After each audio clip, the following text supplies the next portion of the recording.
On the day Ethan Grayson won the Professional League Championship, his ex-girlfriend, went viral online. It all started because of a question a reporter asked him when he returned to the country for an interview. From the small town of Clearwater all the way to the World Championship stage, what was the driving force that kept you going? Ethan looked at the camera, a mocking smile playing on his lips. Someone once told me I was just a waste of space addicted to video games, that I'd never amount to anything in my life. He continued. On the day we broke up, she even smashed my most expensive keyboard. I was so angry I wanted to slap him. But my hand passed right through Ethan's body. Oh, right. I almost forgot. I'm already dead. The SAX Professional League had finally come to an end, and Team HS returned home with honor. The most talked about person online was their captain, Ethan.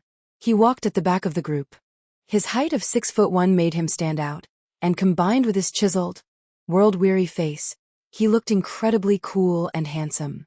Reporters and fans swarmed forward, thrusting microphones toward his mouth.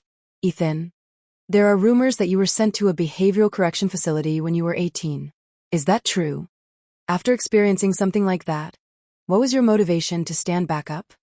Ethan finally lifted his eyelids. He pulled the headphones from around his neck and said coldly, Someone once told me I was just a waste of space addicted to video games, that I'd never amount to anything in my life. On the day we broke up, she even smashed my most expensive keyboard. A wave of hushed whispers swept through the crowd. Someone asked, and what happened after that? There is no after that. Because we broke up. Ethan replied expressionlessly. Liar. I clearly smashed a mouse, and it was only a $9 mouse at that. Hearing Ethan spread rumors about me made me furious. I just wanted to smack him. But my fingers drifted weightlessly through Ethan's shoulder. I froze. Sigh. How do I keep forgetting? I'm definitely dead. Public opinion in the livestream comments instantly swung to one side. Everyone began to question my character. Can some internet sleuth dox her? I want to see what kind of gold digger she is. Disgusting. How could Ethan's first love be such a shallow woman? If she sees Ethan now, she must be dying of regret. Ha ha ha. Standing behind the reporters, I took in all these inflammatory comments. These mindless trolls weren't entirely wrong. I was, in fact, dead. Given my old personality, someone who sought vengeance for the smallest grievance, I would have definitely posted a comment to clap back. But now, I was just a ghost. Concentrating my energy to touch physical objects consumed too much strength, and I was afraid of becoming even more transparent. So I had to give up.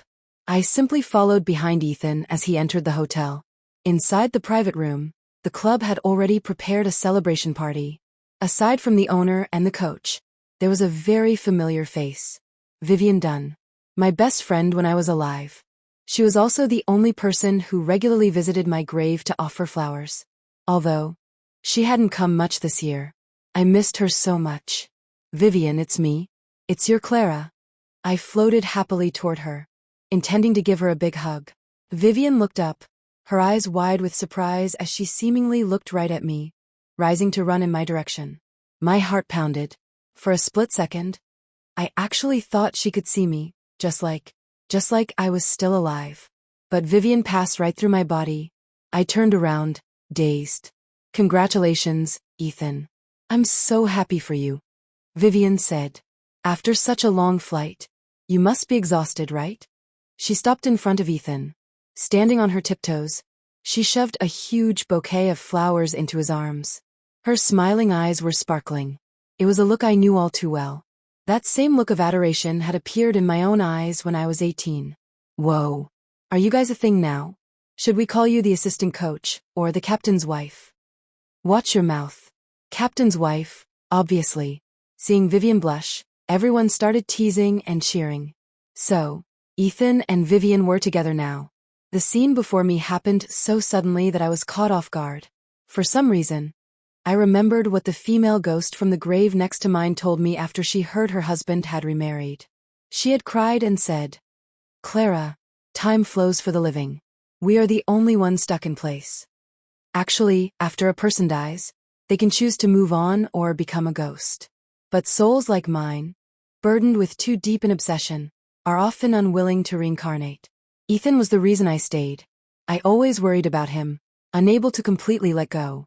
So, I desperately rested and recovered in the cemetery, eating an apple from this grave today, sniffing incense from that grave tomorrow, until I finally saved up enough energy to wander freely and come to his side. The celebration party began. I sat in the middle of the table, watching coldly as Ethan drank. Even though Vivian was next to him, gently advising him to slow down, he remained expressionless and barely spoke. What a poser. He just won MVP. He must be thrilled, right? And yet he still acts so aloof. My heart felt sour, but I couldn't help silently roasting him. Halfway through the drinks, someone suggested playing Truth or Dare. The crowd agreed. I lay on the table next to them, staring intensely at the bottle opening along with everyone else. The bottle spun round and round on the table. Predictably, when it stopped, it pointed right at Vivian. Everyone looked at Ethan with suggestive grins. Almost simultaneously, they chanted, "Dare, dare." Vivian stole a glance at Ethan. Seeing his lowered eyes, she cleared her throat lightly and chose Truth. A young team member, completely wasted, beat everyone to the question. "Assistant coach, when did you and the captain meet?" She smiled. "We knew each other back in school. The first moment I saw him, I liked him." Faced with Vivian's unabashed confession, I stood there stunned. Vivian had met Ethan through me. Back then, he was my boyfriend. Did she really start liking Ethan way back then? Enough. Ethan frowned slightly, interrupting their conversation. "Is it really that fun to keep making these kinds of jokes?" He turned to look at the person who had spoken, the crease between his brows deepening. "And you, Reese. It's because you're always overly focused on things that have nothing to do with you that we lost the first match point in this tournament." His inexplicable attitude made everyone afraid to pry further. I couldn't help but roll my eyes at Ethan. The second round of the game began. This time, the bottle pointed at the drunken Reese Carter. I picked Truth. Reese slumped crookedly in his chair. The person next to him nudged him, looking a bit disdainful. "A sweet, naive guy like you doesn't really have anything to be curious about." Vivian, ever the considerate one, smiled to ease the awkwardness. "Reese, you can tell us a secret you've never revealed before." The crowd gave a perfunctory response. "Yeah, sure, whatever, just say something. No one's curious anyway." Ethan tilted his head back and drained the wine in his glass. At that moment, Reese hiccuped and said with a grin, "Actually, I can see ghosts." I felt a sudden panic. Sure enough, Reese suddenly sat up straight and pointed a finger right next to Ethan, exactly where I was sitting. "You guys don't believe me? Since we got off the plane, there's been a female ghost following us." She even rolled her eyes at Ethan just now. The room fell silent. Some people even glared at him, speechless. Clearly, no one believed Reese. Only Vivian's expression shifted slightly. Her back went rigid, and her hands subconsciously gripped the hem of her dress. She was, after all, the only person in the room who knew I had passed away. Could Reese really see me? I was half skeptical. To test him, I stared right at him, pointed at Ethan, and moved my lips. Reese instantly burst into laughter. Then, with extreme accuracy, he repeated my words. "Ethan. She says she's your daddy. She also says her name is Clara Quinn." Crash. Ethan shot up so abruptly that he knocked over the wineglass beside him without even noticing. His handsome face, flushed with alcohol, looked at Reese in shock. "What did you say?" I finally confirmed it. Reese could see me. Not hesitating, I rushed in front of Reese and waved my hands frantically, signaling him to stop talking. Reese was a bit frightened by Ethan's expression. He quickly understood my meaning, snapped out of it, and tried to backtrack. I was just making stuff up. Don't believe me?" The others, of course, wouldn't believe it. They didn't know who Clara Quinn was. But Ethan strode over to Reese, his long fingers seizing Reese by the collar. His eyes were red, and his voice sounded like it was being squeezed from his throat. "Say it again. The fucking ghost's name. What is it?" I covered my eyes. I didn't dare face Ethan's reaction to finding out I was dead. "Stop giving Reese a hard time. He's just drunk and talking nonsense. I told him before that your ex-girlfriend was named Clara Quinn." Vivian suddenly called out to Ethan, her tone laced with hidden resentment. You miss her again, don't you? Have you forgotten that she took the money meant to harm you and left the country? Because of her, you refused to forgive your parents for so long and nearly died in that institution. Now the whole world knows how vain she is. You're the only one who hasn't seen her true colors. The moment Vivian said this, everyone went quiet. I slowly clenched my fists, trying hard to suppress the surging bitterness. My heart, already filled with guilt, felt even more suffocated after hearing those words. Everyone knew Ethan had been in a dark place. No one could imagine the hardship he endured to overcome his psychological trauma and reach the peak he stood on today. Behind that success lay 1,000 times more suffering than an ordinary person could bear. She was reminding Ethan, and telling everyone, that I was not a worthy ex-girlfriend. Even worse, that I was a perpetrator who took money to hurt him. Bang. Reese slammed his fist onto the table in anger. Ethan's back stiffened slightly. He furrowed his brows and looked at Vivian. So, the reporters who came to interview me today, and the rhythm being driven online about my ex-girlfriend, you arranged that too? I just want to focus on competing. I don't need this kind of traffic or hype. He released his grip on Reese, exhaustion showing on his face. I'm going back first. You guys carry on, don't mind me. Where are you going? Vivian stared intensely at his retreating back. Ethan didn't answer. After such a scene, the others naturally didn't dare stay any longer. Only Reese remained, squatting in front of me at some point. He was scrutinizing me. You're really the captain's unlucky ex-girlfriend? Tisk, TSK. Covered in dirt, head wound. You look miserable. Does no one sweep your grave? Seeing my silence, he huffed coldly. Don't worry, I absolutely won't let the captain discover your existence. Because Vivian said you were the one who caused him to get sent to that institution back then. Well, you had the life to earn money by betraying someone's heart, but no life to spend it, huh? Reese tilted his head, a mocking smile on his lips as he laid down a threat. I'm warning you. Vivian has been chasing Ethan for a long time. If you dare get in their way, I'll light a candle and make your soul scatter. True to being someone mentored by Ethan, he was just as venomous. But the phrase soul scatter did scare me. I slipped out right behind Ethan and got into a rideshare car with him. First, he took a call. I didn't catch the content, only that he kept asking if they had found the person.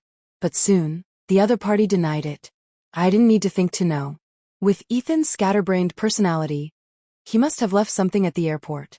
Hanging up the phone, Ethan stared dazedly at the trophy in his hands, revealing a somewhat goofy smile. But as if remembering something, the smile gradually faded from the corners of his mouth. I sat beside him, resting my chin on my hand, examining the golden trophy with him. I felt happy for him, but also a little sad. I really wanted to ask Ethan, in those few seconds when you smiled, were you thinking of me, who used to pull all-nighters playing ranked matches with you? Or were you thinking of Vivian, who accompanies you in training every day? Actually, I discovered Ethan was a genius before anyone else did. In our sophomore year of high school, Ethan transferred to my class and caused a sensation on the very first day. That school was the only good high school in Clearwater at the time. Ethan was handsome, did well in his studies, and seemed to be amazing at everything. But his personality was cold, as if he looked down on everyone. When Ethan stood on the podium introducing himself, I was hiding under my desk learning to apply makeup. As he passed by, he accidentally bumped my arm, causing the eyeliner I had just drawn to fly all the way to my temple. And Ethan didn't even say sorry. I thought a bad student like me wouldn't cross paths with him again, but we met at the internet cafe. It was a dilapidated net cafe in Clearwater, nameless, but it held all the joy of my teenage years. Occasionally, when my father, Richard Quinn, got drunk and beat me, and I didn't dare cry at home, I would hide there, staying for the entire night. The money I used to pay for the overnight sessions came from boosting, playing on other people's accounts to level them up. One night it was particularly noisy. A group of people in the main hall were cheering about something. Bleary-eyed, I got up and saw the client who usually hired me for boosting standing excitedly behind a computer, clapping his hands. Young man, you're strong. Play ranked for me from now on. $200 for every rank up. $200? That was $50 more than I got. Clara Quinn, was the best booster here, and someone dared to steal my client right under my nose. I saw the boy take off his headphones. His side profile was sharply defined, his tone detached. No need. I don't lack money. If you need to spend money to rank up in these low-tier matches, I suggest you just quit the game. It was Ethan. I was furious. I walked up and patted his shoulder. Hey, wanna play around? If you lose, get out and never come back. Ethan raised an eyebrow at me. And if I win? If you win, you name the condition. Even though I played my heart out, I still lost. I thought he would humiliate me like he did the boss, but Ethan asked me, Clara Quinn, you play pretty well. Want to consider joining my guild? I can pay you a salary. Also, about the other day, sorry. Later, when we kissed for the first time, a dark fire burned in Ethan's obsidian eyes. He leaned close to my ear and said, Clara, actually, I noticed you the moment I walked into the classroom that day. But you wouldn't look up, so I had to find a way to make you see me. We've arrived. Thanks, driver. Their dialogue pulled me back to reality. Ethan thanked him politely and stepped out of the car with his long legs. Looking at the familiar scene before me, I froze in place. Ethan won an award, and the first thing he wanted to do was come here? Was he coming to reminisce about the past after becoming a champion? Right now, he was standing at the door of my house. Ethan raised his hand and knocked. Grandma, it's me. Ethan. Yeah, I came to see you. Hearing that long-lost voice, my heart seized painfully. It was Grandma. I rushed into the small courtyard ahead of Ethan. Grandma suffered from Alzheimer's. Sometimes she was lucid, sometimes confused. I could hardly imagine how she had survived alone after I died. Ethan walked into the yard, put down his backpack, and skillfully rolled up his sleeves. A familiar long scar was revealed. After getting together with Ethan, I had slowly regained confidence in life. I started taking notes in class, trying to learn, no longer numb and decadent like before. We promised to work hard together to achieve our dreams. Ethan would become the world's best pro gamer, and I would make the world's most fun game. But as college entrance exams approached, Richard Quinn, afraid I would get into college and run off with another man like my mother, who he called a whore, secretly withdrew me from school. I resisted with all my might, only to receive a brutal beating. When Ethan saw my forehead bleeding profusely, he silently bandaged me up. After I fell asleep, he took a stick and went straight to my house. The next day, Richard was taken away by the police. Nobody cares if he beats his own daughter because they call it a family matter, but intentionally injuring another minor should be enough to lock him up for a few years, right? His eyes were cold to the extreme, but the moment he saw my tears, his expression instantly softened. Clara, no one will ever bully you again. I held his injured arm, crying so hard I couldn't catch my breath. Do you want to worry me to death? Your hands are for playing matches, not for brawling with trash like him. Through my blurry tears, I heard Ethan sigh gently. Without you, even if I won the professional league championship, I wouldn't be happy. Maybe from that moment on, I was trapped by this love. After all, it had saved me so truly and passionately. Ethan, are you out of school? Grandma's greeting brought me back. Ethan hummed a yeah and poured rice into the bin. He did these chores so naturally, as if he were part of the family. The food the nurse cooked today was so delicious. I ate 3 big bowls. Grandma sat on a small stool and clapped her hands. Really? Miss Helen is amazing. Ethan praised her generously, no different from coaxing a child. Nurse? Who was that? I was confused. I heard Grandma continue. Clara finished her homework really fast today. She said she was going out to play with you. Did you meet her? Ethan's hands paused. A barely perceptible smile surfaced on his eternal ice block face. Yeah. But she's been out too long today. I'm getting a little sleepy waiting, and I miss her a bit. The thin little old lady sat on the low stool, her body hunched, hair white, lips pouting in grievance. I quickly looked up at the sky, flapping my hands desperately, trying to drive away the dry sting of tears in my eyes. Just then, a butterfly flew by. Moved by a thought, I concentrated my energy and blew gently at it. The butterfly landed on the back of Grandma's hand. It rested there, gentler than the wind. I bent down, continuing to focus my mental energy, and gave her a very, very light hug. Grandma's cloudy eyes widened slightly, and she laughed happily like a child. Clara. It's Clara. Clara is home. After a brief stay, the butterfly flew toward the courtyard gate. A familiar figure stood there. Vivian had actually followed us here. She surveyed the yard. A fleeting trace of bitterness flashed in her eyes, slowly replaced by hatred. Ethan, come out. We need to talk. The person inside walked out expressionlessly. Conveniently, he closed the courtyard gate behind him. I thought we made things very clear last time. There is no possibility between us. They weren't together. I could hardly describe my feelings upon hearing those words. My heart raced, even feeling a bit jubilant. This is already the second time. If anyone on the team starts teasing again next time, I'll clarify it directly. Vivian got anxious. Why? Your parents approve of me. I've liked you for years, and I even play the games you like. I even gave up a high-paying job to be an assistant in a crappy esports club for you. Isn't what I've done for you enough? Vivian suddenly stopped herself. Ethan lifted his eyelids, looking at her with disgust. Vivian, those were your own decisions. Don't put them on my tab. You told the whole team you've liked me since the first time you saw me. Don't you find that disgusting? When you said that, did you still consider Clara a friend? Ethan's words were like knives stabbing into Vivian's heart. She swayed slightly, her face pale. Finally, a shrill scream erupted from her throat. I've had enough of being friends with her. Clara Quinn is just a fucking bitch. Why can't you forget her? You don't hate her, yet you secretly hire a nurse to take care of her blind grandmother.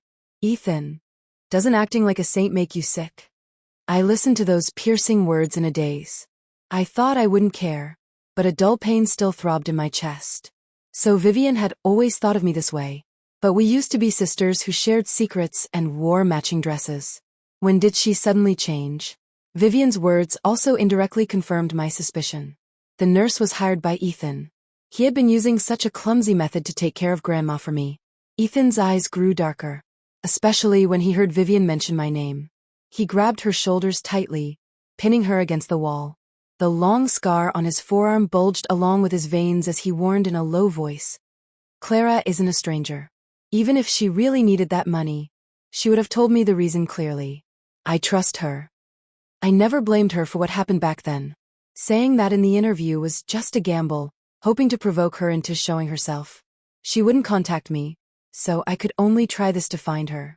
But that doesn't mean you can slander her again and again. If you continue, I can't guarantee what I'll do. Understood. I finally heard the true answer in Ethan's heart. That joyous feeling from earlier suddenly turned into a damp sadness upon seeing his expression. I wished he could forget me and live well, even if he hated me or detested me. I didn't want him to believe in me with such certainty like he did now. I sighed and poked his spine.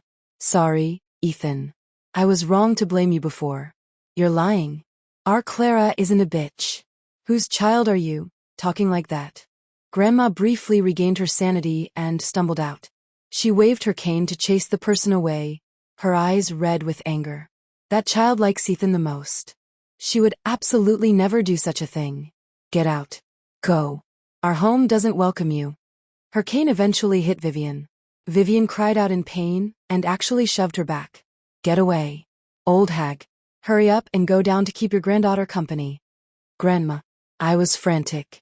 Ethan was faster than me, steadying Grandma firmly. He stepped forward and tightly gripped Vivian's wrist, dragging her forcefully away. Vivian was scared. She really hurt me. Ethan. I didn't mean to. Listen to me explain. A dark, sinister current surged in Ethan's eyes. He interrupted Vivian. What is there to explain for an animal who attacks an elderly person? Clarify what you just said, then get lost. Never appear here again. Go down to keep her company. What exactly does that mean? Did something happen to Clara? An angry Ethan was terrifying. Vivian didn't dare make any sudden moves. I just misspoke. Can you stop overthinking? If you don't trust me, don't you trust your parents? They personally handed that money to Clara back then.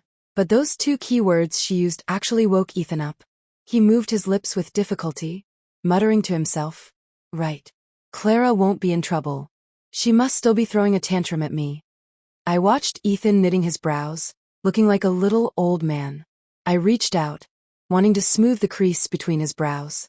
If I could, I wanted to hug him too, and tell this idiot that actually, I hadn't been angry with him for a long time. But Ethan was still stubborn. This incident stirred suspicion in his heart. He didn't let it go. Instead, he headed straight for the Clearwater police station. Seeing him, the officer on duty immediately stood up to close the door. Young man, I've told you many times. Clara Quinn's household registration hasn't been cancelled at all.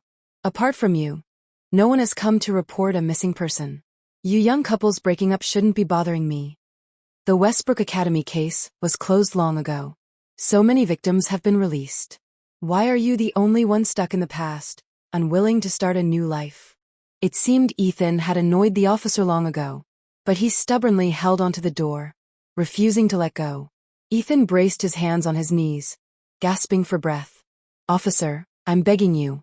Don't drive me away. This is absolutely the last time I'll come. I'm not here to ask about Clara Quinn today. I want to know. Do you remember who reported the case back then? The officer, a cigarette dangling from his mouth, froze. He slowly lifted his eyelids. Maybe the officer forgot, but I still remembered. One sunny afternoon, I met Ethan's mother. Before that, I only knew his parents were teachers in the city. You must be Clara Quinn? Ethan's mother spoke gently and was beautiful. I'm not here to stop you two. I want to ask you for a favor. Ethan's father and I have thought it through. Even if he doesn't want to study medicine in the future, it's fine. We are preparing to send him to a youth training camp to support his pro gaming career. But Ethan refuses to communicate with us right now. Can you help us persuade him? They said a lot more. It felt very different from how Ethan described them. In Ethan's words, his parents were strict to the extreme. Because their son had excellent grades, they had planned his life early on. Even though he became the guild leader of the server's top guild at 15 and led his team to win the first cross-server championship, a son who loved gaming was a symbol of video game addiction in their eyes. A failure of their education. Take this $200,000. Go abroad and gild your resume with a degree. By the time you come back, maybe Ethan will be famous. You two meeting at the top, how wonderful that would be. I didn't take the money, because I didn't want to go abroad at all. I wouldn't go anywhere without Ethan. But I still went to persuade him. After all, I thought it was a great opportunity, and I knew better than anyone how much he wanted to be a pro player. Because Ethan refused to go home, we had our first fight. I can't leave. If your dad gets out of prison, what will you and Grandma do? I knew he was stubborn, so I could only try to comfort him. I'll figure out a way to keep studying, of course. Maybe I can even study abroad. But what about you? If you stay in this small town, you'll never get access to professional training. Staying in a crappy internet cafe, being a loser addicted to games, is that how you do right by your dreams? We were both desperately trying to think of the other. He still refused to bow his head, so I angrily broke up with him and smashed Ethan's mouse. The next day, Ethan actually came around. He quietly slipped a note under my front door, then got into that black van. The note read, "To the world's cutest Clara Quinn, I know I was wrong. Don't be mad at your boyfriend anymore, okay? I'll call you when I get there. Don't you dare fall for anyone else. You have to wait for me to come back." Later, Richard Quinn got what he deserved and died of a sudden illness in prison. But the boy who said he would protect me didn't get on a bus to a youth training camp. Ethan never called me. When Ethan came out of the police station, a clap of thunder rolled across the sky, and rain poured down. I reached out, placing my hand over his head, but the rain still soaked him. Ethan pulled his phone from his pocket and dialed someone. It was the number he had connected with in the car. Maybe we looked in the wrong place. I mean, there are so many schools in the UK. Searching one by one like this, it's very likely we still won't find her. Could we have been wrong from the start? He stood fixed in place, moving no further. When Westbrook Academy was investigated, the reporter was anonymous, but the voice belonged to a girl. Ethan struggled to calm his emotions, but his voice trembled. I'm a little worried that it was Clara. This night seemed exceptionally long. Perhaps it was because I had been away from the cemetery for too long. I felt weak and drifted into a groggy sleep. In my dream, it was the call from Ethan that never came. I secretly went to find him, only to see endless high walls and electric fences. Above the gate were written two large black words: Westbrook Academy. The name didn't sound like a youth training camp at all. I searched for information through various channels, only to learn that this was likely a behavioral correction facility. Many teenagers were sent here by their parents in the name of treating internet addiction, subjected to massive amounts of aversion therapy, electric shocks. Only after enduring countless electric shock treatments and becoming a normal person could one graduate smoothly. At that moment, I finally understood the lie Ethan's parents told. They never understood Ethan's dream. They were still trying to correct their educational error. Even I understood how absurd that treatment method was. They were teachers. How could they not know? They just never understood Ethan's dreams, that's all. Boundless self-blame swallowed me. I thought more than once. If Ethan's parents were the masterminds, then I was definitely the accomplice who pushed him into the abyss. I suddenly woke from the dream with a start. By this time, Ethan was already up. Clearly, like me, he hadn't slept well. I thought Ethan, having just won the championship, would take the chance to rest. Unexpectedly, he insisted on going to the training base. Fortunately, after experiencing such a dark past, Ethan hadn't forgotten his original intention. He was still persisting for his dream. I watched his back with some relief, until Ethan walked in, and the group of team members winked at him desperately. Even Vivian's expression was a bit strange. I followed the direction. He turned his head to look. There stood two figures, and the smile instantly froze on my lips. Ethan. A middle-aged couple looked at him with expectation. We saw the news. Ethan's gaze didn't even land on them once. He spoke directly to the team members. What are you all staring at? Start the review. On one side was the captain. On the other were the captain's biological parents. The team members looked at each other, not knowing what to do. Reese, seeing me following Ethan, shot me another fierce glare. Ethan's mother spoke, her eyes red. Mom and Dad are very happy you won an award. We took the train all night just to congratulate you. For the past year, you've been cold to us, but blood is thicker than water. You can't stay frozen with us forever, right? I instantly understood. Ethan's parents appearing here now. They were here to reconcile. Seeing Ethan silent, his father scoffed. You're famous now, but that's just good luck. Don't think a little cleverness means you can forget your roots. As a human being, you still have to respect your parents.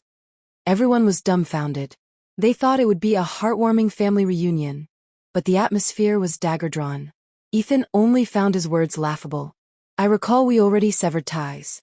What right do you have to question me now? Or should I thank you for lying to me and Clara? Or thank you for personally sending me into that place? The words, severed ties, enraged Ethan's father. When you just got out of Westbrook Academy, you were muddled like a lunatic, asking everyone where Clara was, refusing to cooperate with treatment. The doctor said you had no will to live, and told us to find a way to trick you into living, so we said she went abroad. Instead of thanking your parents and Vivian for staying by your side and taking care of you back then, you pine for a stranger who knows where she went?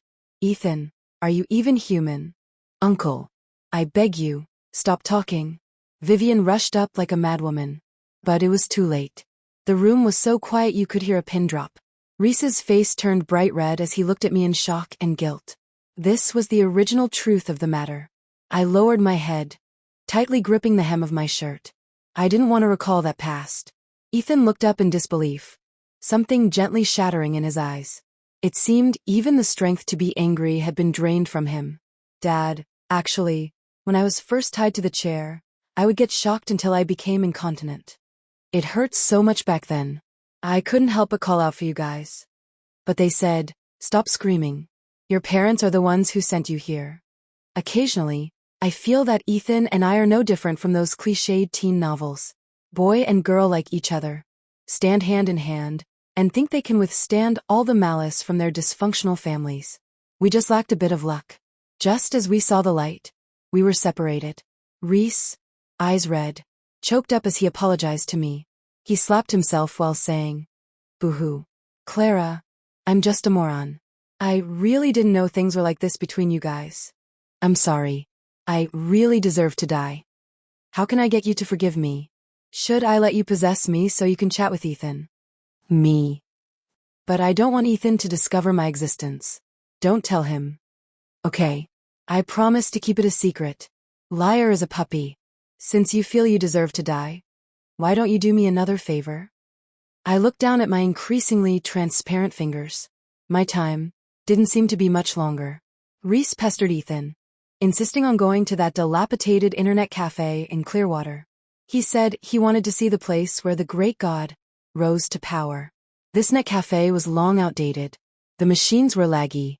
In a society where smartphones were ubiquitous, barely anyone wanted to come here to play games anymore. Reese led him to a corner machine and sat down. Ethan froze, because that was the machine where the bosses gathered to watch him play back then. It was also the place we met. Reese pressed the power button. Ethan, calculating the time.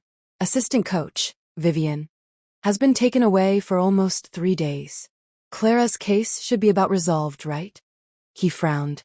I really didn't expect her to be that kind of person. Vivian was clearly the only one who knew Clara went to Westbrook Academy to find evidence. She never thought to report it for so long. Truly disgusting. Ethan's face was rippleless, but a trace of tension lay in his lowered eyes. I knew what he was nervous about. Even though everyone felt my hope of survival was slim, Ethan was the one person most unwilling to believe it. He still held on to a lucky hope that I might still be alive. Reese suddenly pointed exaggeratedly at Ethan's computer desktop. What is this? The admin poked his head out from the counter. Don't mess with that computer. A girl asked me to keep something saved on that machine. Reese blinked at me, made an okay gesture, and continued acting. Ethan, should we click it and see? It looks like a game demo. Ethan clicked on it. I recalled. That was just after Ethan left. I was full of joy, thinking he went to the youth training camp. Taking advantage of the gap before my re-enrollment procedures were done, I spent every day here, learning programming and Unity from the internet. If I prepared a surprise for Ethan, he would definitely love it, right? Ethan was realizing his dream, so I had to work hard for my goal too. Thus, this short little work was born. The screen slowly unfolded. A roughly modeled little figure ran ceaselessly, using weapons in hand to break through layer after layer of checkpoints, finally arriving in front of a big house. My cheering voice came clearly from the headphones. To the world's cutest boyfriend, congratulations, you passed. Welcome home. That voice seemed to freeze Ethan in place. He repeatedly controlled the little figure to come to the front of that house, and the headphones kept repeating my phrase, welcome home. Before falling into a deep sleep, I seemed to see Ethan in front of the screen shedding tears. He wasn't one to show emotion, yet he was weeping uncontrollably there, with people all around watching him. If only I could wipe his tears for him. But so sleepy. When I woke up again, I found myself floating over the playground of Westbrook Academy. It had been cordoned off by police tape. A large pit had been dug. 3 or 4 bodies were the first to be carried out. I was covered by a white cloth. My tattered backpack was exposed. The same matching bear charm as Vivian's still hanging from it. Actually, I had always been afraid to see what I looked like before I died, because the feeling of the shovel hitting my head was just too painful. It must look ugly, but this is good. They finally found me. The Westbrook Academy case that shocked the whole city finally had a result. Although it had been shut down once before, the therapists inside had remained at large, scattered across various hospitals, playing the role of benevolent healers, until they stood trial again for murder. Among the bodies dug up by the police, besides mine, there was a reporter who tried to expose them, and children who were shocked to death. Similar institutions across the country were investigated strictly one after another. Parents seemed only able to appreciate their children's perfect scores, but could not accept their 100% passionate dreams. Maybe they forgot. There are 7.5 billion people in this world. There should be 7.5 billion types of normal. Speaking of which, when Westbrook Academy was sealed, half of the reporting material relied on came from that reporter sister, and the other half came from the photos I secretly took the first time I went in. One more thing. I heard Vivian was sentenced too. Back when I left Clearwater preparing to go to Westbrook Academy again, I had just sent Grandma to a neighbor's house for temporary care when I met Vivian at the door. She asked if I was going to find Ethan. She was worried about me and wanted to go with me. I refused. I also told her it was dangerous there. Vivian asked seriously, "Then will you die?" I was slightly stunned. Afraid she would overthink, I jokingly teased her, saying if I didn't come back, just find me a random grave, but she absolutely had to help me take care of Grandma. Long after, Vivian probably guessed my end. She bought a small plot, occasionally coming to see me, but always remaining silent. Perhaps that was Vivian's last shred of guilt. But now my grave is much livelier. Reese always brings people from Ethan's team to see me. They always bring a huge pile of snacks I love and call me Captain's wife. Almost scared me back to life. You can't say things like that. What decent person dates a ghost? It's bad luck. But Ethan was the only one who never came once. Reese invited me to his birthday party. Strange to say, Reese seemed to have lost his mind, begging bitterly to hold it at Grandma's house. I certainly had no objection. After all, Grandma was no different from a child now. The more people and the livelier it was, the happier she would be. But when I walked into the yard, it was empty. Not a single person. I looked back. Reese stood outside the door, grinning. He produced a candle from somewhere, lit it, and placed it on the threshold. "Hey Reese, what the hell are you doing?" I felt flustered. My body felt like it was surrounded by an extremely substantial power. But I was completely trapped in the yard. No matter how I crashed against it, it was like there was an invisible wall. I couldn't get out at all. "Lied to you. It's not my birthday today." Reese paused. "By the way, I said I don't lie to people, but I never said I don't lie to ghosts. Today is the 6-year anniversary, dummy Clara." He suddenly raised his voice and shouted, "This candle of mine won't last long. Ethan, you go for it." What was he saying? 6-year anniversary of what? I turned my head in confusion. Inadvertently, I crashed into Ethan's dark eyes. He stood there, gazing at me for a long, long time. I didn't know how long he had been standing there. My heart was a mess of panic. Subconsciously, I didn't want Ethan to see my ugly appearance with the head wound. Then I suddenly remembered. He couldn't see me. I felt somewhat relieved, but still turned to leave. But after only a few steps, Ethan reached out and scooped me into his arms. A cold wetness slowly spread on my neck. The touch was too real. Real enough to make me think I was still alive. I trembled slightly. Looking down, I saw my hands were no longer transparent. They had returned to normal. The person behind me hugged me tighter, as if he never wanted to let go again. Outside the yard, it was dusk. The sky full of sunset clouds was brilliant like a dream. I felt the frantic heartbeat in my chest from the trembling, and Ethan's suppressed choke. To the world's cutest girlfriend, welcome home. 1. The end. 2. We didn't speak, just embrace like that. His chin rested on my neck. His soft hair brushed against my face. The two of us were connected by warm breath. Ethan and I greedily felt all of this. Until his kiss fell, and I tilted my head back, responding earnestly. Before my eyes was the boy I loved most. Finally no longer a statue behind glass. Ethan interlaced his fingers with mine. Today is the 6th year we've known each other. "Clara, that demo you made really sucked. Didn't we agree we'd raise a dog in a big house in the future?" "You liar." I couldn't help but laugh. "Yeah, I was going to put a puppy in there, but..." It was too late. I didn't continue, and he didn't pry. We both knew why. I had a really bad time in there. I was in pain. I couldn't sleep every night. As soon as I closed my eyes, there was the sound of electric current. They wouldn't let me call you, and they tore up the letters I wrote. Yeah, I know. That therapist was incredibly ugly, like a toad. Otherwise, you should just make him a boss in your game, and I'll smash his head in. Okay, I'll turn him into dog poop. When I first got out, I wanted to die every day. It was thinking of you that made me hold on. PFF, PFF, PFF. Stop saying such unlucky things. Will you blame me for those things I said? Don't refuse to make up with me because of that. How could I? I stopped being angry a long time ago. Ethan rambled on, saying whatever came to mind. Whatever he said, I answered. Reese told me a lot of things. He said you didn't want to see me, so I always secretly went to watch you, standing very far away every time, afraid you'd be mad. The snacks they sent were actually all bought by me. Don't you go only remembering their kindness. But you're sleeping longer and longer lately. A sourness filled my throat. I still patted Ethan's back. You know, there will come a day when I sleep forever. Just as the words fell, Grandma rubbed her eyes, looking like she just woke up. Yawning, she poked her head out of the house. She called to me with a chuckle. Clara, you're out of school. Today's Clara isn't a little butterfly. I smiled and answered.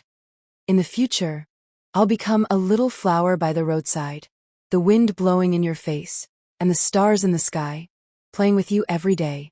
Is that okay, Miss Helen? Okay. Then Clara must keep her word. Grandma mumbled a sentence, a satisfied smile on her face, and went back to sleep. I felt the power supporting my body slowly draining away. I tugged at the corner of Ethan's sleeve. Ethan, being able to see you all again, I'm already very satisfied. I just have a little regret. If only we could really see that future we talked about. I didn't know who sighed softly. The sunset clouds on the horizon gradually dispersed. Before I lost my hearing, Ethan seemed to say he loved me many times. But I never had the chance to answer. Even if I jump out of time, I will love him forever. End of text. Epilogue.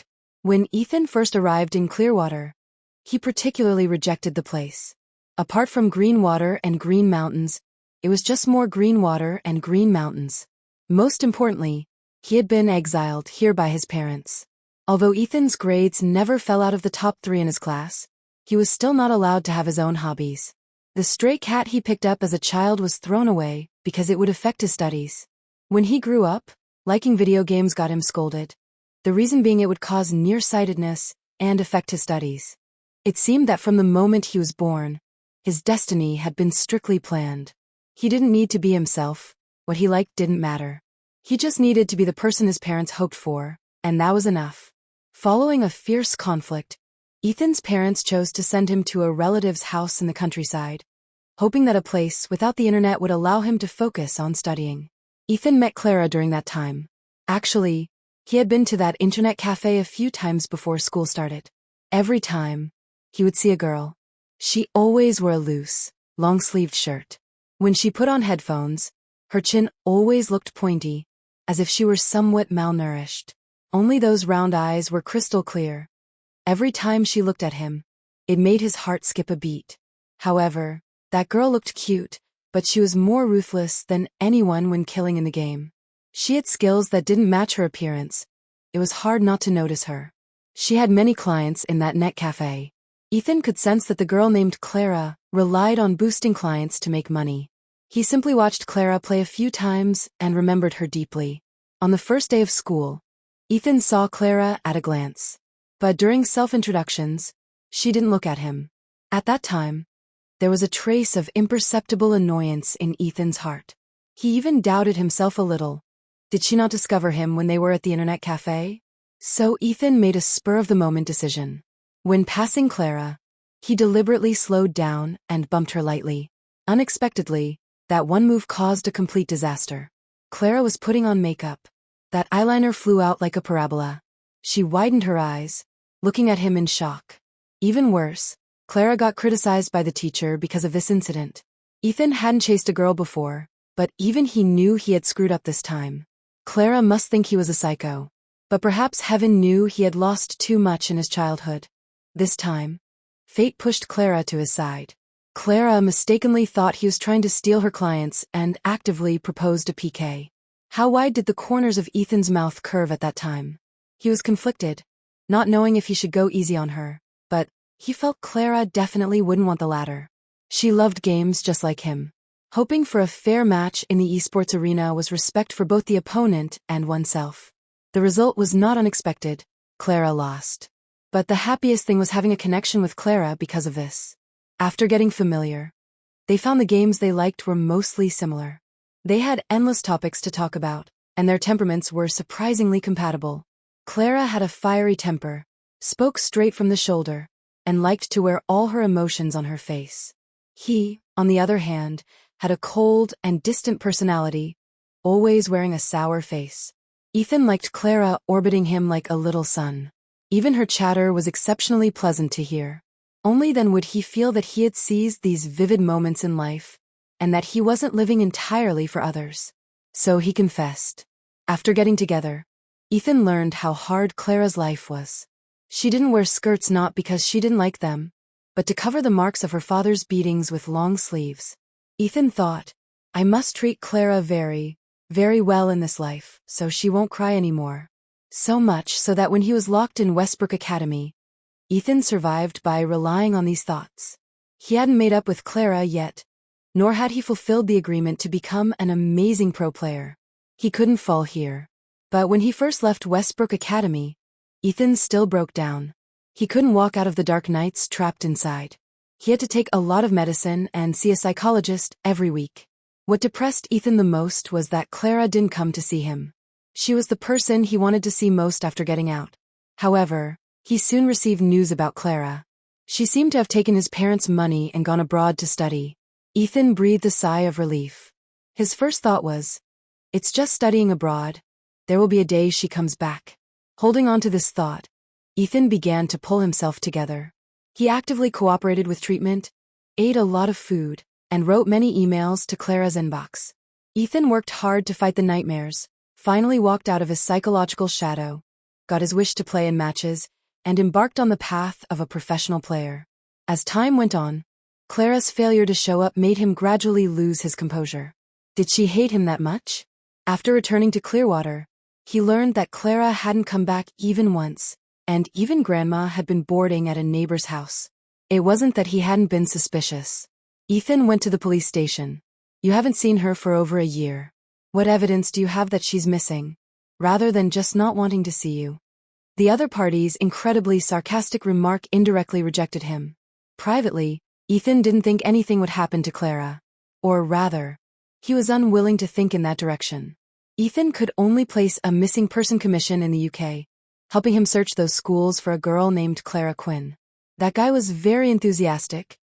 He used to be a private detective.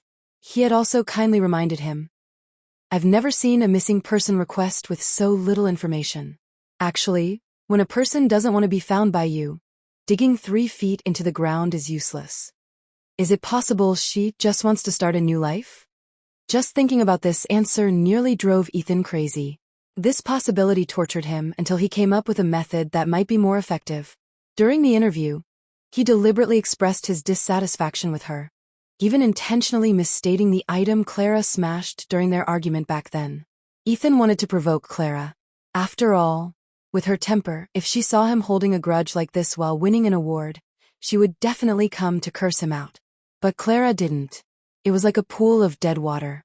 After the interview, Ethan almost scrolled through the comments until they fell apart, but he didn't find a single response that sounded like Clara. He suddenly realized that winning the match couldn't make him happy. Only being with Clara could. Even the words he said were speculated upon by netizens, who thought she was someone who despised poverty and loved wealth. Ethan bluntly told Vivian not to use such methods to gain heat for him anymore. He didn't need these fans who believed whatever they heard. Unexpectedly, before Ethan could explain this matter, he received a phone call in the car first. The overseas investigator once again reported a disappointing result.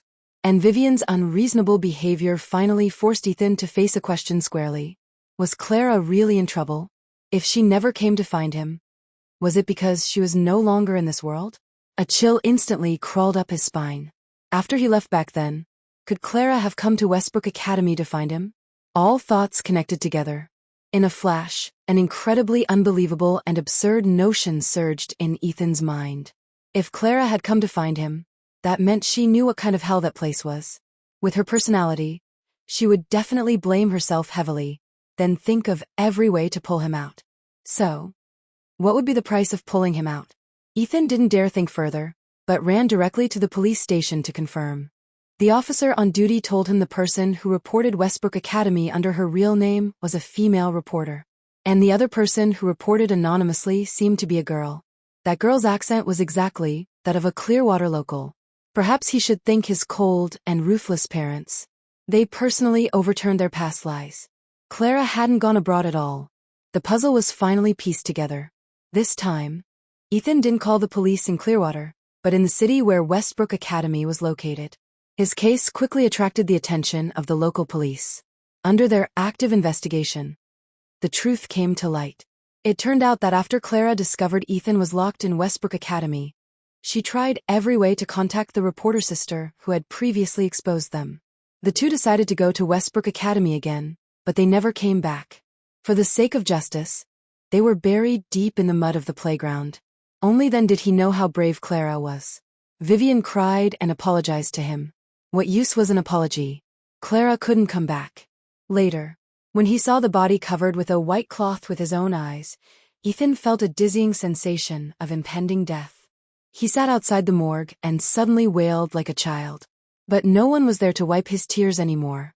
Clara pulled him out of the abyss, but left him in another long, eternal night. Reese couldn't bear to watch anymore.